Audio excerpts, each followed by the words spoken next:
Pathways to Wholeness podcast. I'm Michael Warmoth, and I thank you for joining us for this next episode of meditative teaching. Please note that these meditations were recorded in a tropical environment with the windows and doors open, so you will hear birds and other sounds in the background. Try not to let them distract you from the words.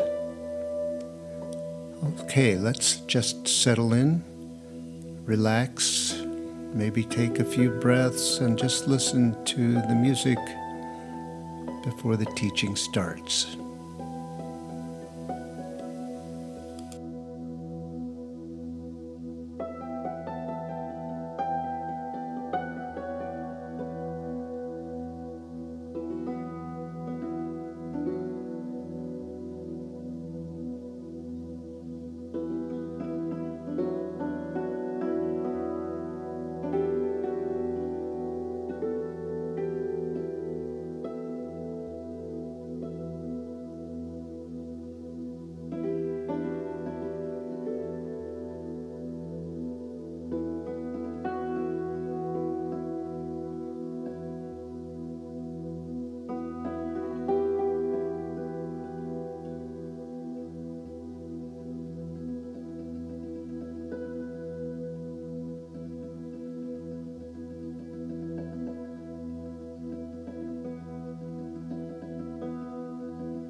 A defining characteristic of the ego and the identity is its delivering of messages that indicate there is something wrong with us, or something bad about us, or something inadequate, unworthy.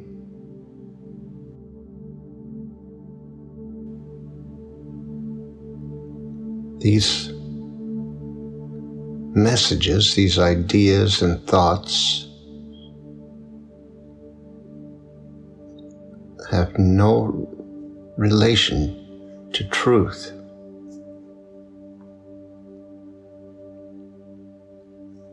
And they are easily discerned if we set our mind to it.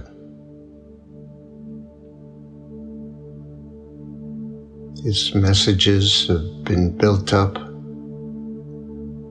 over a lifetime of trying to meet the expectations of our culture and our conditioning. Can you see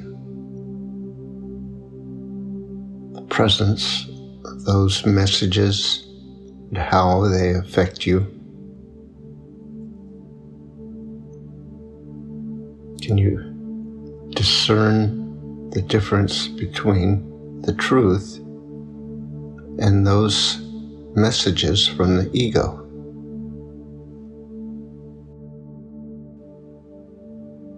The reason we study the truth and listen to it, seek it,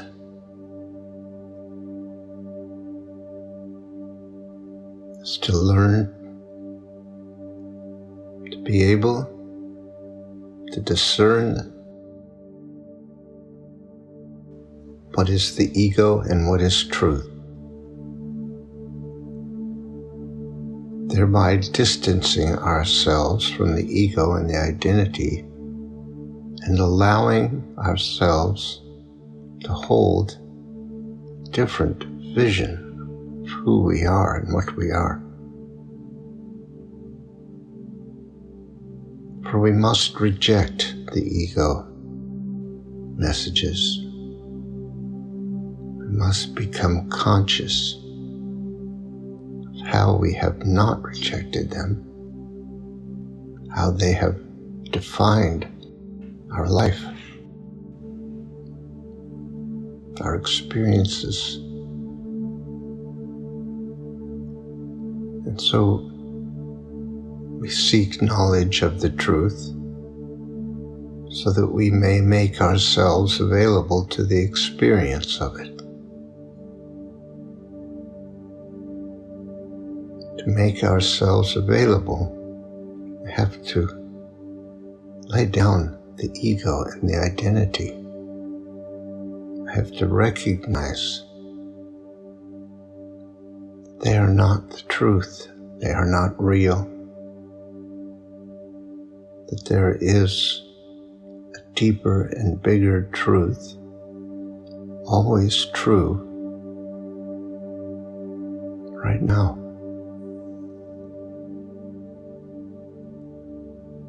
Any thought that somehow we are not good enough is an indication that we are accepting the messages from the ego.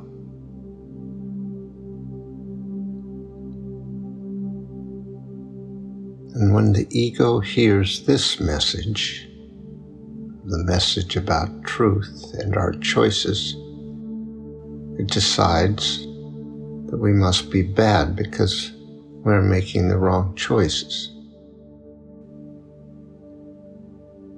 As long as we believe that duality can be true and real, as long as we hold that to be possible,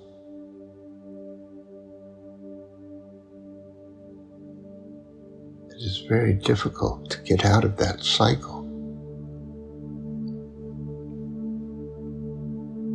We must completely reject duality, the notion of good and bad and right and wrong, of failure, of unworthiness.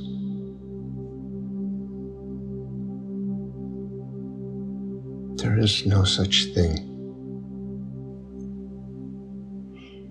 Can you imagine yourself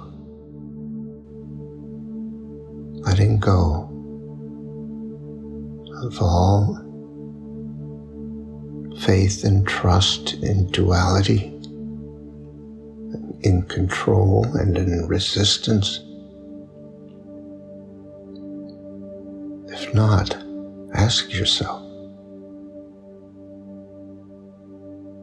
what is it that makes me cling to notions that don't serve me in any way?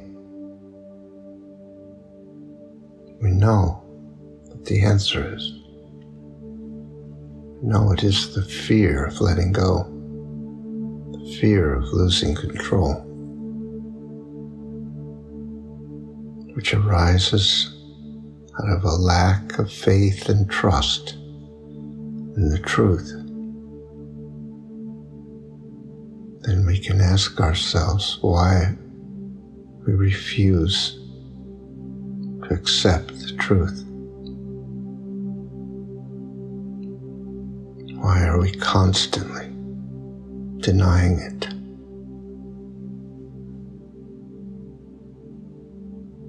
Why are we in such conflict with our authentic selves?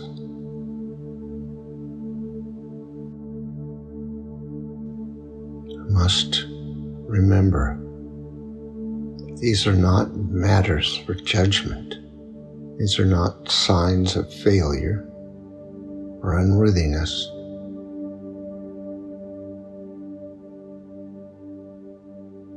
It is an evolutionary process. We are waking up and becoming conscious. Our journey is difficult sometimes, but there is no other journey.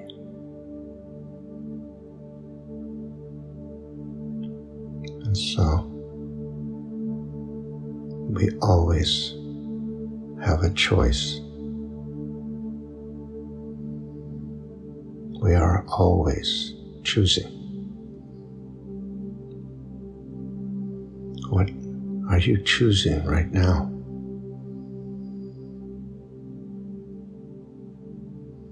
Suffering or freedom?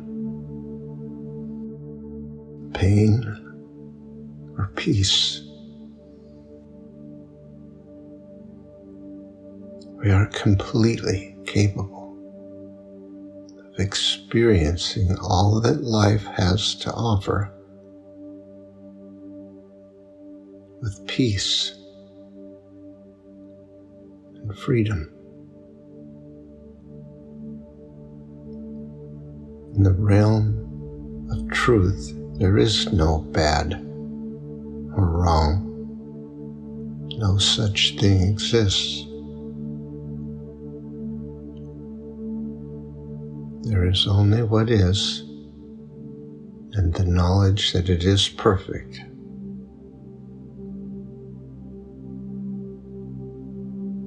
Because the ego cannot comprehend anything like that.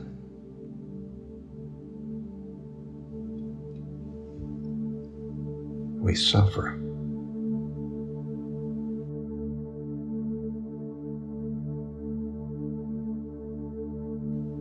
Most of us have had the experience of looking back on traumatic experiences in our lives and seeing how they were perfect, what we needed.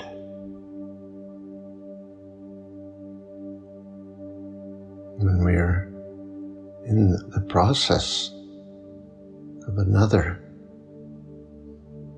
moment of intense suffering or struggle,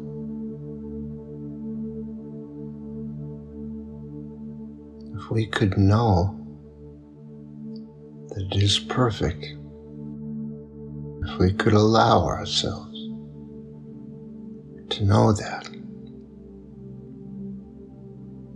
the suffering would finish.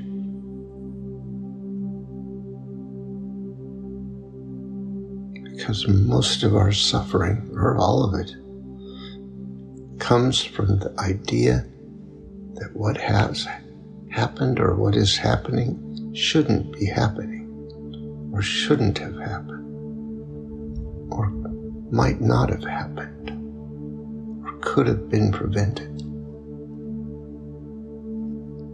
Whatever. There is an obsession with what is happening or what happened being wrong, being bad.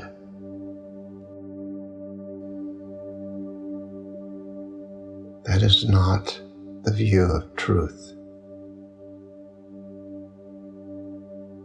We must take that view.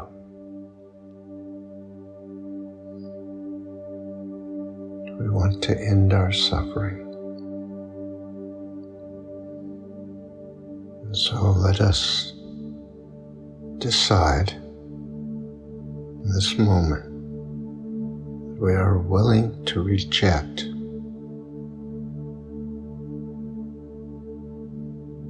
the creation of duality. We are willing to withdraw our energy from that process. We are willing to lay down the ego and the identity through the withdrawal of our faith and trust and control, and invest our faith and trust in the truth. The simple difference between saying things are bad and things are perfect is enormous.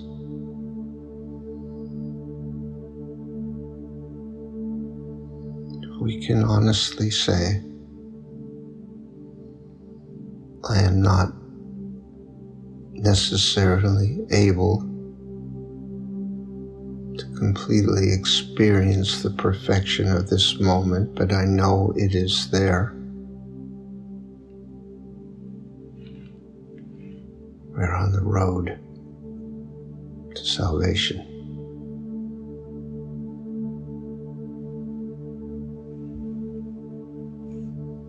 We can choose what we proclaim.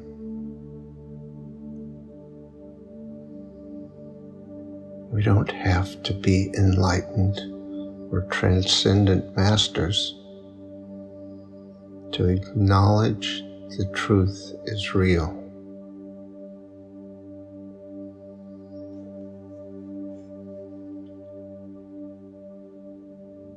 And to invest our faith and trust in that instead of duality and control.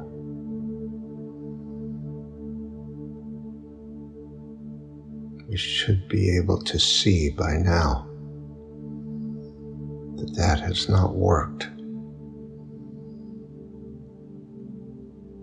Control is not getting us what we want.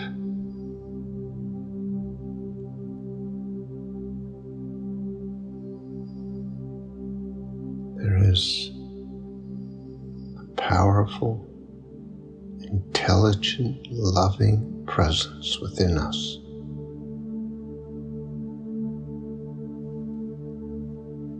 And all it seeks is the fullest expression possible of its creative power,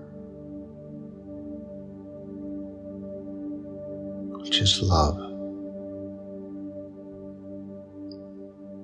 And that presence within us does not judge, does not find fault,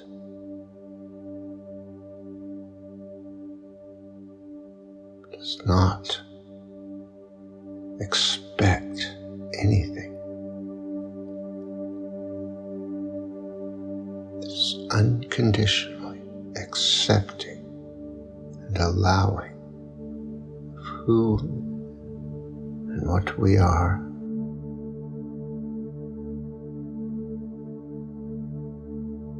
in every moment.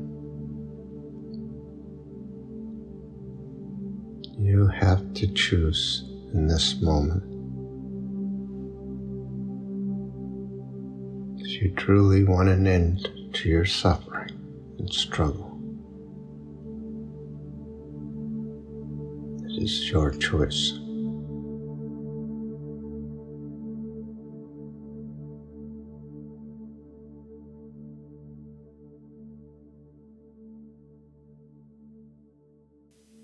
Thank you for listening to this episode of our podcast. If you'd like more information on these meditations and teachings, visit pathwaystosurrender.com.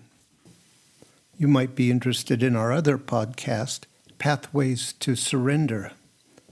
These are guided meditations designed to support you in letting go of whatever tensions or false ideas you might be holding about how things really are, and reaching a state of peace and surrender. That's Pathways to Surrender. Look for the next episode soon. We're uploading them every couple of days. See you next time.